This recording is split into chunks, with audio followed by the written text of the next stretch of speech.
the CEO of Babban Gona, Kola Masha, says any plan to immediately open Nigeria's grain reserves in February is slightly misguided. He stressed that July or August is a more strategic time frame when food inflation may reach its peak. He further noted that government's efforts should be concentrated on increasing farmers' yields by at least 50%. He joined me earlier today as we explored ways to ensure food security in the face of rising food prices here in Nigeria.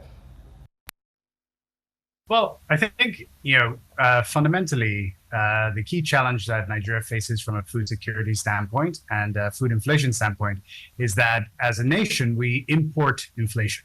The fact that we are so import dependent on many of our staples, such as wheat and rice and so on and so forth, makes us very, very vulnerable to food inflation. I think at the end of the day, the core reason why we got here is I think there has been a lack of focus on improving core productivity at the farm level, leading to farmers having yields that are typically anywhere from 20 to 30% of their equivalent yields of farmers in similar developing nations. Yeah, because we're having a cost of living crisis as well. We're seeing the price of basic food items skyrocketing. Well, inflation at 3.9%. That's quite a lot. I'm even seeing when you measure how food prices have gone year on year for some basic items, you're seeing even as much as 85% for some items. I'd like you to speak to what we can do in terms of addressing this challenge. Well, I think at the end of the day, the fundamental gap in low productivity stems from low investment in productivity-enhancing inputs like improved seeds, fertilizers, so on and so forth. There are a couple of very quick wins that can happen to enable this. I think, just to put in context on fertilizer, if you look at Nigeria is approximately the same size on a population basis as Pakistan. Nigeria has probably 2 to 3 times more arable land than Pakistan. However, Pakistan uses 10 times more fertilizer than Nigeria. So there's a huge gap in utilization of fertilizer and other products like that. And really that stems from farmers' inability to get loans to purchase these productivity enhancing inputs. And then if you look at the seed side, it also stems to a certain degree from financing, but also I think there's some regulatory burden that the government puts on seed companies that they must produce their seeds from day one within the country, which would be the equivalent to if in the early 2000s when MTN was coming into Nigeria, the government mandated that they must produce the technology on the towers within Nigeria for them to operate in Nigeria. So I think there are some quick wins that can happen to really enable the right technology to get into the hands of the farmers, enabling them to dramatically increase their productivity. No doubt the farmers play a huge role in all of this.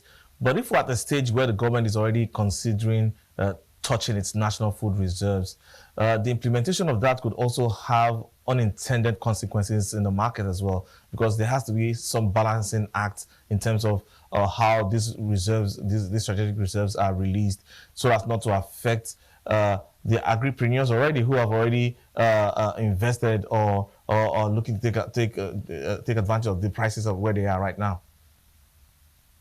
Well, I think to be frank, releasing your strategic grain reserves in February may be slightly misguided. The reality is food inflation only goes up from harvest. So it's now harvest was around December, wrapped up in some areas in January. So the reality is food prices are going to continue to go up until the next harvest. I think there's been some talk around the role of dry season farming. Dry season farming can play a mitigating role, but the reality is that 97+% of farming in Nigeria is done during the rainy season. And so what we're going to see coming in on dry season may offset some food inflation to some degree, but the reality is that we're going to see very strong prices continue to go up until September when we start seeing the new crop from the 2024 rainy season come in. And so the reality is that the government really wants to play a role. They should be releasing their grain reserves more in the July, August time frame when we are expecting those really peak prices. But I'd like to get your reaction to the recent World Bank food security update, where they mentioned that 7 states in northwest and northeastern Nigeria are more or less in a food crisis level. And I'd like you to speak to the challenges faced, especially in these core areas, because we know insecurity is a major challenge in that regard. But even the challenge of even post-harvest losses as well. Well, the unfortunate reality is that the regions that are most at risk of food insecurity also are the regions that are economically most depressed, right? If you look at the northeast and northwest, those are the parts of Nigeria where we have the absolute highest percentage of the population living in abject poverty. And so it's really more of an economic challenge than a lack of food challenge. Food is available, but it's just out of the reach from a price standpoint. So the reality is those types of targeting specific programs to the most disadvantaged. I think some of the talk around giving targeted cash payments to families that are really the most vulnerable, those types of initiatives can be quite beneficial to kind of bridge this very painful gap for those families. I think in terms of post-harvest losses, are the reality is that it is a challenge, but the reality is that post-harvest losses is a challenge everywhere in the world. You're dealing with very generally perishable products. The cost to try to reduce that post-harvest losses sometimes actually exceeds the underlying cost of the commodity itself. But the reality is, by tackling post-harvest losses, you're not going to have a huge impact on the availability of more food. Where you're going to have a huge impact on availability of more food is really targeting productivity and increasing farmers' yields by a factor of 50%, doubling yields, which are actually very doable. Right? We've demonstrated that we can consistently double yields for farmers in Nigeria, now going on to nearly a decade and a half. No doubt doubling yields is very critical if we're going to address a lot of these challenges. But finally, I'd like you to speak on one very critical aspect of this conversation, which is that of external shocks. We've seen that play a significant role in the last 3 to 4 years. We're seeing challenges in Russia and Ukraine. We're also seeing more recently the attacks by Houthi rebels at the Red Sea. I'd like you to speak to the significance or the journey we need to start taking to be more self-sufficient in some of these basic commodities.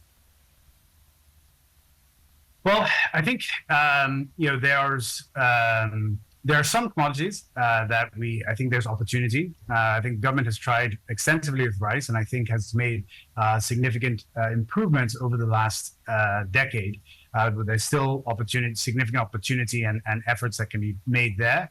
To make us self-sufficient in rice, the government must invest significant amounts in irrigation and supporting with land leveling, or preparing the land to ensure that it's very even. If you look at places like Thailand and other parts of the world, they've been investing in irrigation and land leveling for generations.